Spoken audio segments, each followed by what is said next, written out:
Welcome back again madam. Thank you. ನಿಮಗೂ welcome back.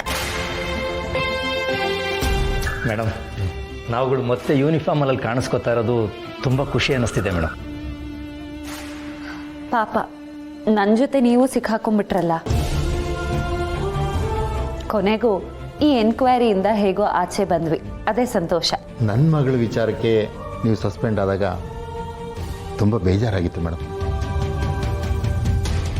ಆದರೆ ಈಗ ನಿಮ್ಮ ಜೊತೆ ಕೆಲಸ ಮಾಡೋದಕ್ಕೆ ಡಬ್ಬಲ್ ಉತ್ಸಾಹ ಬಂದಿದೆ. ಹೌದು ಮೇಡಮ್, ಬಂದಿದ್ದು ಬರಲಿ. ನಿಮ್ಮ ಜೊತೆ ಕೆಲಸ ಮಾಡೋದಕ್ಕೆ ಇರೋ ಪವರೇ ಬೇರೆ ಮೇಡಮ್. ಥ್ಯಾಂಕ್ ಯು ಶಿವು ಅವರೇ. ಮಗಳು ಹೇಗಿದ್ದಾಳೆ? ಸ್ಕೂಲ್ಗೆ ಹೋಗ್ತಿದ್ದಾಳೆ ಮೇಡಮ್. ಅವಳು ಖುಷಿನೋ ಖುಷಿ.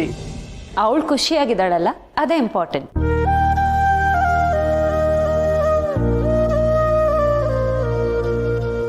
ಮುನ್ಸ್ವಾಮಿ ಅವರೇ, ಉಷಾ ಹೇಗಿದ್ದಾಳೆ? ಏನು ಮಾಡ್ತಿದ್ದಾಳೆ? ಕೆಲಸಕ್ಕೆ ಹೋಗ್ತಾ ಇದ್ದಾಳೆ ಮೇಡಮ್, ಆರಾಮಾಗಿದ್ದಾಳೆ. ಮೊದಲು ಹೊರಗಡೆ ಬರೋದಕ್ಕೆ ಕೂಡ ತುಂಬ ಮುಜುಗರ ಪಟ್ಕೊಳ್ತಾ ಇದ್ಲು.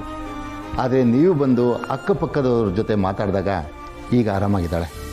ಅವರು ಕೂಡ ಇವಳನ್ನ ಚೆನ್ನಾಗಿ ನೋಡ್ಕೊಳ್ತಾರೆ, ಇವಳನ್ನ ಚೆನ್ನಾಗಿ ಮಾತಾಡಿಸ್ತಾರೆ.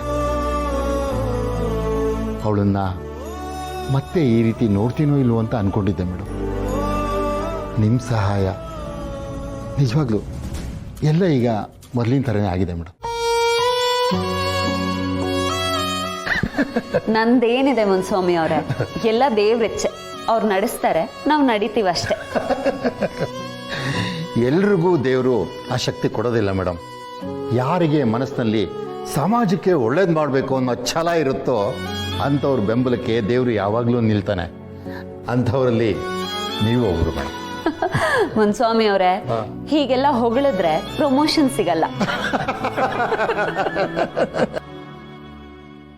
ಅಯ್ಯೋ ಬಿಡಿ ಮೇಡಮ್, ಪ್ರಮೋಷನ್ ಯಾರಿಗೆ ಬೇಕು? ನಮ್ಗಳಿಗೆ ನಿಮ್ಮ ಜೊತೆ ಕೆಲಸ ಮಾಡೋ ಅವಕಾಶ ಸಿಗ್ತಾ ಇದೆಯಲ್ಲ, ಅದೊಂದನ್ನೇ ನಾನು ಯಾವಾಗಲೂ ಕೇಳೋದು. ನನಗೂ ರಿಟೈರ್ಮೆಂಟ್ ಹತ್ರ ಆಗ್ತಾ ಇದೆ.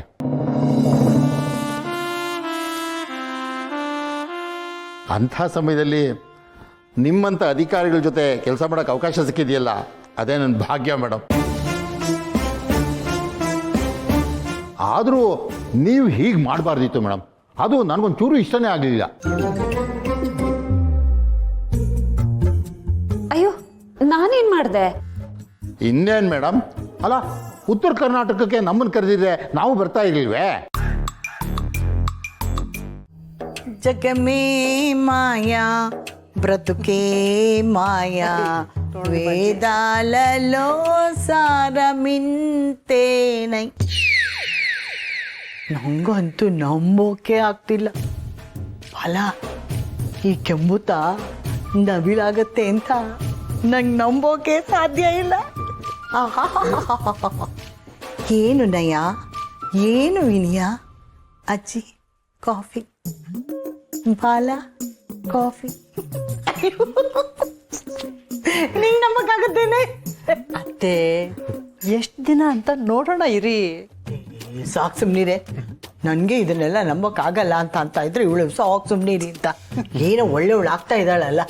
ಆದರೆ ನನಗೂ ಸಂತೋಷ ಆಗುತ್ತೆ ಅತ್ತೆ. ನಾನೇನು ಬೇಡ ಅಂತೀನ? ಇಲ್ಲ ಅತ್ತೆ, ಈ ಸರಿ ನಾವು ಅವಳನ್ನ ನಂಬೋದು ಅನ್ಸುತ್ತೆ. ನೀವೊಂದ್ಸರಿ ಬಜ್ಜಿ ಅಂಗಡಿ ಹತ್ರ ಬಂದು ನೋಡಿ, ನಿಮಗೆ ನಂಬಿಕೆ ಬರುತ್ತೆ.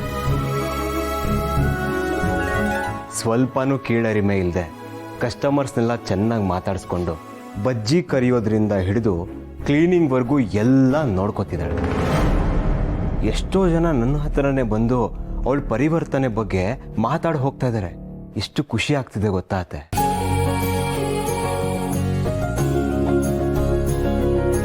ಮಾವ, ಒಳ್ಳೇದನ್ನ ಒಳ್ಳೇದು ಅಂತ ಹೇಳಬಾರ್ದವ್ರಕ್ಕೂ. ಇವಳೊಬ್ಳು ಮಾವ ಅಂತ ರಾಗ ಎಳಿತಾಳೆ.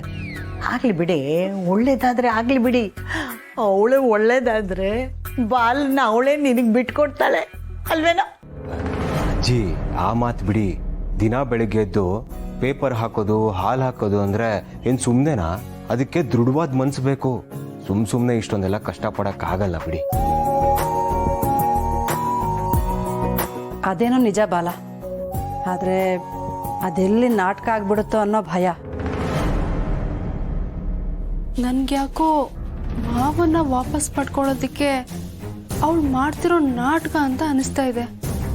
ಆಯಿತು, ಅವಳು ಬದಲಾಗ್ತಾಳೋ ಬಿಡ್ತಾಳೋ, ನನಗಂತೂ ಈ ಥರ ಮನೇಲಿ ಕೂತು ಕೂತು ಬೇಜಾರಾಗ್ಬಿಟ್ಟಿದೆ. ನಾಳೆಯಿಂದ ನಾನು ಕೆಲ್ಸಕ್ಕೆ ಹೋಗ್ತೀನಿ. ಮತ್ತೆ ಅವಳು ಅವಳು ನಿನ್ ಜೊತೆಗೆ ಕೆಲಸ ಮಾಡ್ತಾಳ ಮಾವ? ಬೇಡ ಬಿಡಿ, ಅವಳಿಗೆ ಬೇರೆ ಕೆಲಸ ನೋಡ್ಕೊಳಕ್ಕೆ ಹೇಳ್ತೀನಿ. ಹೌದು ಬಾಲ, ಹಾಗೆ ಮಾಡು. ಅವಳು 4 ದಿನ ಜೋಶಲ್ಲಿ ಕೆಲಸ ಮಾಡಿಬಿಟ್ಟು ಆಮೇಲೆ ಮಾಡಲ್ಲ ಅಂದರೆ ನಿನಗಿರೋ ಕಸ್ಟಮರ್ಸ್ನ ನೀನು ಕಳ್ಕೊಬೇಕಾಗತ್ತಲ್ವಾ? ಹೌದು ಬಲ, ಹಾಗೆ ಮಾಡು. ಮೊದಲೇ ಎಡವಟ್ ರಾಣಿ. ನನಗೂ ಒಂದು ಮಗು ಮಾಡ್ಕೊಬೇಕು, ಒಂದು ಫ್ಯಾಮಿಲಿ ಸ್ಟಾರ್ಟ್ ಮಾಡಬೇಕು ಅಂತ ತುಂಬ ಆಸೆ ಇದೆ. ಆದರೆ ನಾನು ಒಪ್ಕೊಂಡ್ರು ನಿಮ್ಮ ಸೊಸೆ ಒಪ್ಕೋಬೇಕಲ್ಲ. ಅಷ್ಟೇ ತಾನೇ, ನನ್ನ ಸೊಸೆನ ಒಪ್ಸೋ ಜವಾಬ್ದಾರಿ ನಂದು. ನಾನೇನಾದರೂ ಹೇಳಿದ್ರೆ ಅವಳು ಯಾವತ್ತೂ ನನ್ನ ಮಾತನ್ನ ತೆಗೆದುಹಾಕಲ್ಲ. ಓ ಹೌದಾ, ಸರಿ. ಹಾಗಿದ್ರೆ ಅಮ್ಮ, ಇಷ್ಟು ಮಾಡಿ ಪುಣ್ಯ ಕಟ್ಕೊಳ್ಳಿ.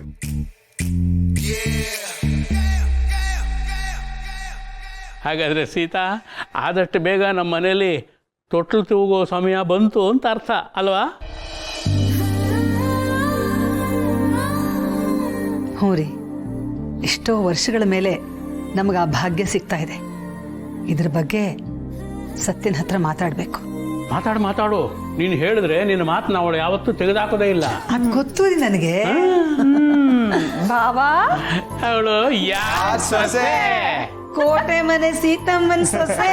ಹೌದು, ಕೋಟೆ ಮನೆ ಸೀತಮ್ಮನ ಸೊಸೆ.